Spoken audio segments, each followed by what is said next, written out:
तू जानता भी है ये करोड़ों का जहाज है।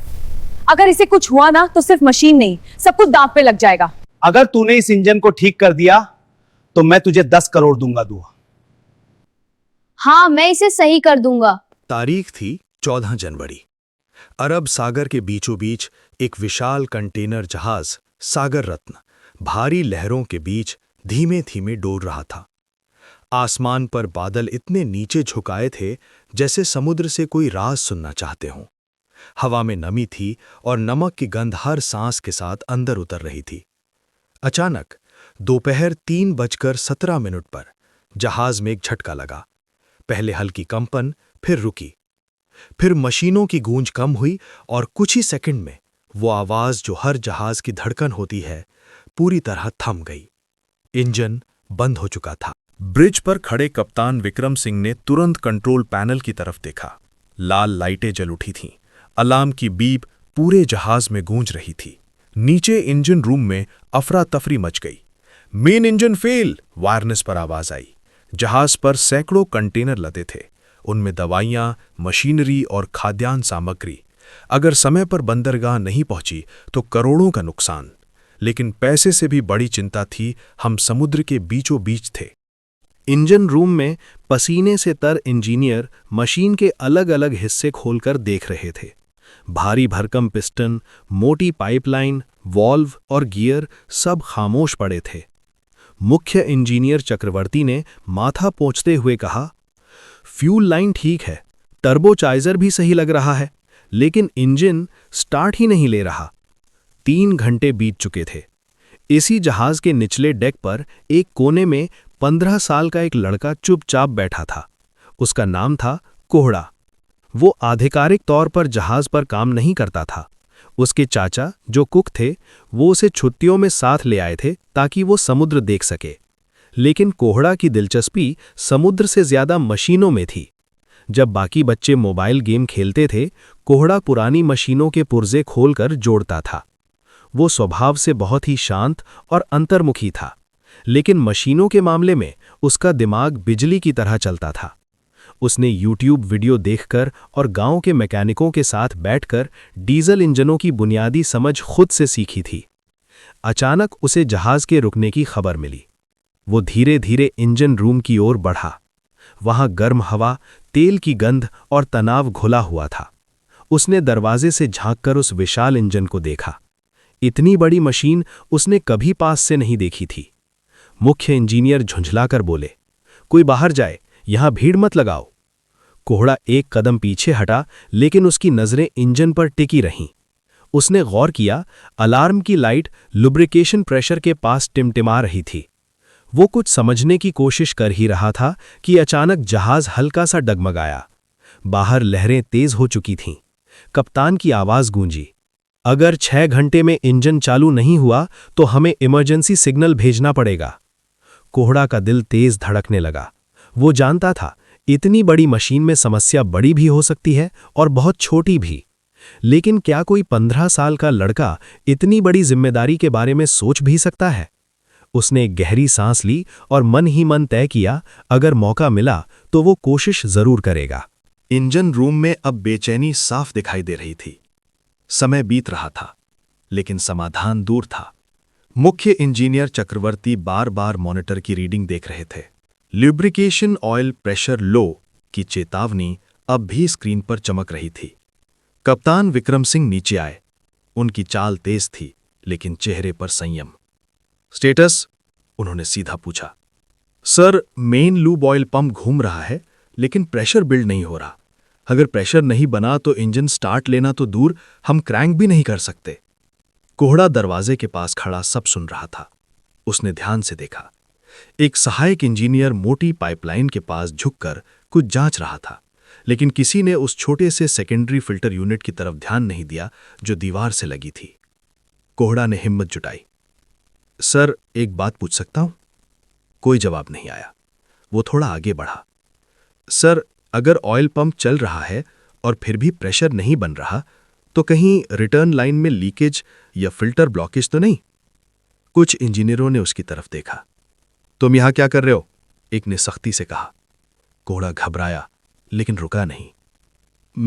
मैं बस देख रहा था ल्यूब्रिकेशन सिस्टम में अगर सक्शन साइड पर हवा आ जाए या फिल्टर जाम हो जाए तो प्रेशर गिर सकता है।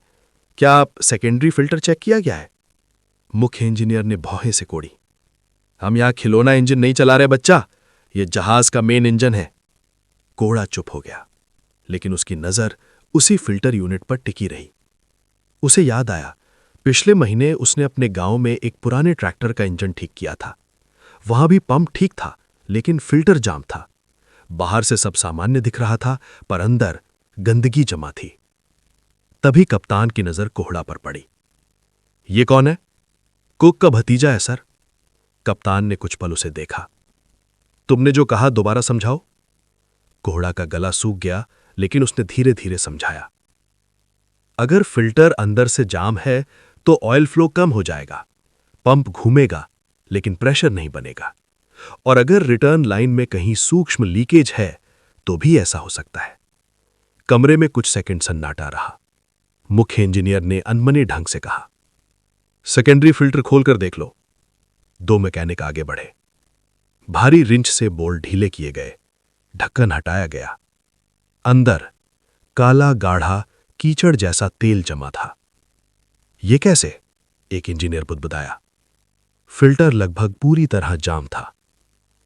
मुख्य इंजीनियर ने तेज आवाज में कहा, इसे तुरंत साफ करो, नया कार्ट्रिज लगाओ। कोहड़ा चुपचाप खड़ा था। उसने कोई मुस्कान नहीं दिखाई, बस मशीन को देखता रहा। फिल्टर बदला गया, सिस्टम दोबारा सील किया गया।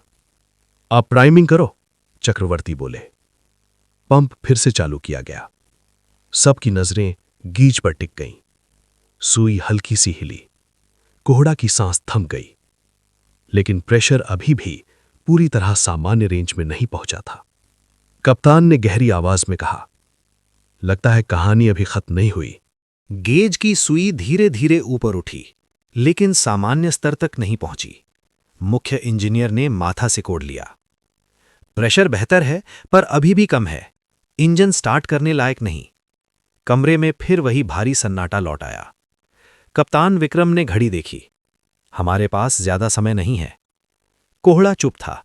उसने महसूस किया कि फिल्टर बदलने से फर्क पड़ा है, लेकिन असली समस्या अभी भी कहीं छिपी हुई है। उसने मॉनिटर की स्क्रीन पर ध्यान से देखा। सर, उसने फिर धीरे से कहा। इस बार किसी ने उसे तुरंत नहीं टोका। अगर फिल्टर जाम था तो हो सकता है कि कहीं और भी स्लज जमा हो। क्या हमने ऑयल सुम के अंदर चेक किया है या सक्शन स्ट्रेनर? मुख्य इंजीनियर ने गहरी सांस ली। सुम खोलना आसान नहीं है, पूरा पैनल हटाना पड़ेगा। कोहड़ा ने सिर हिलाया। लेकिन अगर सक्शन साइड पर रुकावट है तो पंप जितना भी घूमे पर्याप्त ऑयल नहीं खींच पाएगा। एक सीनियर मैकेनिक बोला, बात गलत नहीं है सर। चक्रवर्ती कुछ पल सोचते रहे, फिर बोले, ठीक है, सक्शन स्ट्रेनर निकालो। भारी स्टील प्लेट हटाई गई। नीचे तेल से भरा गहरा हिस्सा दिखाई दिया। सबने सावधानी से स्ट्रेनर निकाला। जैसे ही वो बाहर आया, सबकी आंखें फैल गईं। उस पर महीन धातु के कण और काले गाढ़े अवशेष चिपके हुए थे। ये तो लगभग बंद हो चुका है, किसी ने कहा। कोहड़ा ने ध्यान से देखा। धातु के कणों का मतलब था कि कहीं अंदर घर्षण ज्यादा हुआ है, लेकिन अभी प्राथमिक लक्ष्य था फ्लो बहाल करना। स्ट्रेनर को अच्छी तरह साफ किया गया, तेल को फिल्टर किया गया, सिस्टम दोबारा जोड़ा गया। एक बार फिर पंप चालू करो, कप्तान ने कहा। पंप घूमने लगा। इस बार गेज की सुई तेजी से ऊपर उठी और सामान्य हर एक क्षेत्र में स्थिर हो गई। इंजन रूम में पहली बार हल्की राहत की सांस सुनाई दी। मुख्य इंजीनियर ने तुरंत आदेश दिया, स्टार्टिंग एयर तैयार करो। काउंटडाउन शुरू हुआ। कोहड़ा का दिल तेज धड़क रहा था। उसने पहली बार महसूस किया कि वो सच में किसी बड़ी चीज का हिस्सा बन गया है। 3, 2, 1, स्टार्ट बटन दबाया गया। भारी क्रैंकशाफ्ट घूमने लगा। धातु की गहरी आवाज गूंजी। 1 सेकंड, 2 सेकंड, फिर अचानक इंजन ने हल्की दहाड़ भरी, लेकिन अगले ही पल फिर से शटडाउन अलार्म दोबारा बज उठा। ओवरहीट वार्निंग, एक इंजीनियर चिल्लाया। सभी के चेहरे फिर उतर गए। प्रेशर ठीक था, फिर भी इंजन क्यों रुक गया? कोहड़ा ने स्क्रीन की ओर देखा। उसकी नजर एक छोटी सी रीडिंग पर अटक गई। Coolant flow unstable. उसने धीरे से खुद से कहा, अब असली समस्या यहां है। कप्तान ने उसकी तरफ देखा। क्या सोच रहे हो कोहड़ा? लड़के ने गहरी सांस ली। सर, लगता है इंजन सांस तो ले रहा है, लेकिन उसे ठंडा होने का रास्ता नहीं मिल रहा। इंजन के दोबारा बंद होते ही पूरे इंजन रूम में निराशा फैल गई। मुख्य इंजीनियर चक्रवर्ती ने स्क्रीन की ओर इशारा किया। देखो, कूलेंट टेम्परेचर अचानक बढ़ा। सिस्टम ने खुद को बचाने के लिए ऑटो शटडाउन कर दिया। कप्तान विक्रम ने गंभीर आवाज में पूछा, कूलिंग सिस्टम की पूरी जांच हुई थी? जी सर, सी वाटर पंप चल रहा है, हीट एक्सचेंजर भी पहले ठीक था। कोहड़ा ध्यान से सुन रहा था। उसने मशीनों को ऐसे देखा जैसे वो बोल रही हों। उसे हमेशा लगता था कि हर इंजन की अपनी भाषा होती है। अगर ध्यान से सुनो तो वो खुद बता देता है कि तकलीफ कहाँ है। सर, उसने फिर कहा, इस बार आवाज में झिझक कम थी। अगर कूलेंट फ्लो अनस्टेबल है तो क्या सी वाटर इनलेट लाइन में कोई रुकावट हो सकती है या इम्पेलर में कुछ फंसा हो? एक मैकेनिक बोला। समुद्र में कचरा बहुत होता है, प्लास्टिक, शैवाल। चक्रवर्ती ने तुरंत आदेश दिया, सी वाटर स्ट्रेनर चेक करो। जहाज के निचले हिस्से में, जहां समुद्री पानी इंजन को ठंडा करने के लिए अंदर आता था, वहां मोटी पाइपलाइन और फिल्टर सिस्टम लगा था। भारी बोल्ट खोले गए, ढक्कन हटाया गया। जैसे ही स्ट्रेनर बाहर निकाला गया, सब समझ गए। उसमें प्लास्टिक के टुकड़े, समुद्री घास और जेली जैसा चिपचिपा पदार्थ फंसा हुआ था। पानी का रास्ता लगभग आधा बंद हो चुका था। यही वजह है, कोहरा ने धीमे से कहा। स्ट्रेनर को अच्छी तरह साफ किया गया, पाइपलाइन फ्लश की गई, सब कुछ फिर से जोड़ा गया। इस बार पूरे इंजन रूम में अलग तरह की शांति थी। सबकी नजरें अब कोहड़ा पर थीं। कप्तान उसके पास आए। तुम्हें कैसे समझ आया? कोहड़ा ने सादगी से जवाब दिया, सर, जब इंजन स्टार्ट हुआ तो आवाज भारी थी लेकिन साफ थी। अगर अंदर मैकेनिकल खराबी होती तो आवाज अलग होती। मुझे लगा समस्या सांस या खून के बहाव में है और इंजन के लिए ऑयल और कूलेंट ही उसका खून है। कप्तान ने हल्का सा सिर हिलाया। ठीक है, एक आखिरी कोशिश। काउंटडाउन फिर शुरू हुआ। इस बार इंजन ने क्रैंक किया, दहाड़ भरी और चालू हो गया। कुछ सेकंड बीते, टेम्परेचर स्थिर, प्रेशर सामान्य। इंजन अब लगातार चल रहा था। पूरा इंजन रूम कंपन से भर गया। ये शोर नहीं था, ये जीवन था। लेकिन तभी मॉनिटर पर एक नई चेतावनी चमकी। Metal particle detection active.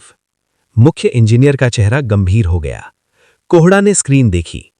इसका मतलब अंदर कहीं घिसाव अभी भी जारी है। इंजन चल रहा है, लेकिन क्या वो लंबे समय तक चल पाएगा? कप्तान ने धीमे स्वर में कहा, लगता है असली परीक्षा अभी बाकी है। इंजन अब स्थिर गति से चल रहा था, लेकिन चेतावनी सबको बेचैन कर रही थी। मुख्य इंजीनियर ने कहा, अगर कणों की मात्रा बढ़ी तो इंजन बंद करना पड़ेगा। कप्तान ने पूछा, क्या इंजन तुरंत बंद करना पड़ेगा? कोहड़ा स्क्रीन के पास खड़ा था। उसने धीरे से पूछा, सर, ये सेंसर किस लाइन में लगा है? रिटर्न ऑयल लाइन में। कोहड़ा कुछ पल सोचता रहा, फिर बोला, मतलब जो भी घिसाव हो रहा है उसके कण ऑयल के साथ वापस आ रहे हैं। क्या हमने ये देखा कि कण किस तरह के हैं, महीन पाउडर जैसे या बड़े टुकड़े? सैंपल निकाला गया। कण बेहद महीन थे, पाउडर जैसे। कोहड़ा ने राहत की सांस ली। शायद जब फिल्टर जाम थे तब ऑयल फ्लो कम था, उस दौरान हल्का घर्षण हुआ होगा। अब फ्लो सही है तो नया घिसाव नहीं होना चाहिए। मुख्य इंजीनियर ने ट्रेंड ग्राफ चेक किया। सेंसर रीडिंग स्थिर हो रही है, बढ़ नहीं रही। कोहड़ा ने सुझाव दिया, सर, अगर हम अगले 1 घंटे तक लोड कम रखें और आरपीएम धीरे धीरे बढ़ाएं तो इंजन खुद को स्थिर कर सकता है। आदेश दिया गया, इंजन को मध्यम गति पर रखा जाए। आधे घंटे बाद ग्राफ स्थिर था, कणों की मात्रा कम हो रही थी। एक इंजीनियर ने मुस्कुराकर कहा, लगता है इंजन अब ठीक से सांस ले रहा है। कप्तान विक्रम ने कोहड़ा की तरफ देखा। तुम्हें पता है, अगर ये निर्णय गलत होता तो जोखिम बड़ा था। कोहड़ा ने सरलता से जवाब दिया, सर, कभी कभी मशीन को भी थोड़ा समय चाहिए होता है खुद को संभालने के लिए। रात गहरी चुकी थी। जहाज अब स्थिर गति से आगे बढ़ रहा था। कंट्रोल रूम में अंतिम रीडिंग देखी गई। सभी पैरामीटर सामान्य। मुख्य इंजीनियर ने राहत की लंबी सांस ली। हम खतरे से बाहर हैं। कप्तान विक्रम ने तुरंत रेडियो उठाया। नेविगेशन टीम, हम सामान्य मार्ग पर हैं। फिर उन्होंने धीमे से जोड़ा, और ये संदेश लॉग में दर्ज करें। समस्या की पहचान और समाधान में विशेष सहयोग, कोहड़ा। कमरे में खड़े लोग एक दूसरे को देखने लगे। कोहड़ा अब दीवार से टिक कर खड़ा था। मुख्य इंजीनियर उसके पास आए। तुमने ये सब कहाँ सीखा? कोहड़ा ने हल्की मुस्कान के साथ जवाब दिया, सर हमारे गांव में बिजली अक्सर चली जाती थी। पापा डीजल जनरेटर ठीक करते थे, मैं पास बैठकर देखता था, फिर खुद खोलकर सीखने लगा। बाद में इंटरनेट और किताबों से पढ़ा। कोई औपचारिक ट्रेनिंग? नहीं सर, बस जिज्ञासा। कप्तान ने कहा, जिज्ञासा अगर ईमानदार हो तो वही सबसे बड़ी ट्रेनिंग होती है। सुबह तक जहाज के सभी सदस्यों को पूरी कहानी पता चल चुकी थी। जहाज जब पोर्ट के करीब पहुंचा तो कोहड़ा रेलिंग पकड़कर खड़ा समुद्र को देख रहा था। कप्तान उसके पास आए। कोहड़ा, क्या तुम आगे पढ़ाई करना चाहते हो? सच में इंजीनियर बनना? उसने बिना सोचे जवाब दिया, जी सर, लेकिन हमारे घर की हालत। कप्तान ने कहा, बाकी की चिंता हम करेंगे। आज तुमने हमें याद दिलाया कि काबिलियत उम्र नहीं देखती। जहाज धीरे धीरे पोर्ट में लगने लगा। जैसे ही जहाज पोर्ट पर लगा, पोर्ट अथॉरिटी के अधिकारी तैयार खड़े थे। कप्तान विक्रम ने पूरी रिपोर्ट सौंपी। एक अधिकारी ने चौंक कर पूछा, कोहड़ा, वो इंजीनियर है? कप्तान ने मुस्कुराकर कहा, नहीं, वो 15 साल का है। क्रू मेंबर्स आपस में चर्चा करने लगे। कोहड़ा इस सब से अनजान अपने चाचा के साथ सामान समेट रहा था। तभी उसे ऑफिस में बुलाया गया। वहां कप्तान और वरिष्ठ अधिकारी बैठे थे। एक अधिकारी ने पूछा, तुम्हें समझ है कि तुमने कितनी बड़ी जिम्मेदारी उठाई थी? कोहड़ा ने कहा, सर मैं बस समस्या समझने की कोशिश कर रहा था। इंजन को बंद देखकर अच्छा नहीं लगा। अधिकारी ने कप्तान की ओर देखा। अगर परिवार तैयार हो तो कंपनी इसकी पढ़ाई स्पॉन्सर कर सकती है, मरीन इंजीनियरिंग की दिशा में। कोहड़ा को लगा जैसे वो सपना सुन रहा हो। कप्तान ने कहा, लेकिन एक शर्त है, तुम्हें मेहनत दोगुनी करनी होगी। कोहड़ा ने बिना हिचक सिर हिला दिया, मैं तैयार हूं। कुछ हफ्तों बाद कोहड़ा अपने गांव लौटा। पड़ोसी अब उसे अलग नजर से देखते थे। स्कूल के शिक्षक पूछते, तुम सच में जहाज का इंजन ठीक करके आए हो? कोहड़ा बस मुस्कुरा देता, मैंने कोशिश की थी सर, टीम ने साथ दिया। कंपनी की तरफ से पत्र आया, उसकी पढ़ाई का पूरा खर्च उठाया जाएगा। उसके पिता, जो गांव में जनरेटर ठीक करते थे, पत्र पढ़ते हुए भावुक हो गए। तू वहां कैसे बोल पाया इतने बड़े लोगों के सामने? कोहड़ा ने जवाब दिया, पापा, इंजन तो वही होता है, छोटा हो या बड़ा, बस ध्यान से सुनना पड़ता है। ट्रेनिंग सेंटर में उसका पहला दिन अलग था। वहां के सिम्युलेटर और डिजिटल पैनल देखकर कोहड़ा खुश था। बाकी छात्र उससे बड़े थे, लेकिन कोहड़ा की खामोश समझ सबको पीछे छोड़ देती थी। एक दिन प्रशिक्षक ने पूछा, किसी को पता है लुब्रिकेशन फेलियर के लक्षण क्या होते हैं? कोहड़ा ने हाथ उठाया और विस्तार से सब समझा दिया। कुछ साल बाद उसी कंपनी के एक नए जहाज पर एक युवा इंजीनियर डेक पर खड़ा था। नेम प्लेट पर लिखा था, कोहड़ा, ट्रेनी मरीन इंजीनियर। समुद्र फिर सामने था। उसने इंजन रूम की ओर देखा और मन ही मन कहा, हर मशीन की एक कहानी होती है, बस उसे सुनना आना चाहिए। और शायद एक दिन जब कोई और छोटा लड़का जिज्ञासा से किसी इंजन को देखेगा तो कोहड़ा उसे डांटेगा नहीं, बल्कि कहेगा, आओ पास आओ, मशीन से डरना नहीं, इसे समझने की कोशिश करो। अगर ये कहानी आपको पसंद आई हो तो इसे जरूर लाइक करें। ऐसी और नई प्रेरणादायक कहानियों के लिए सब्सक्राइब करना ना भूलें। और हाँ, नीचे कमेंट में अपने शहर या गांव का नाम जरूर लिखें।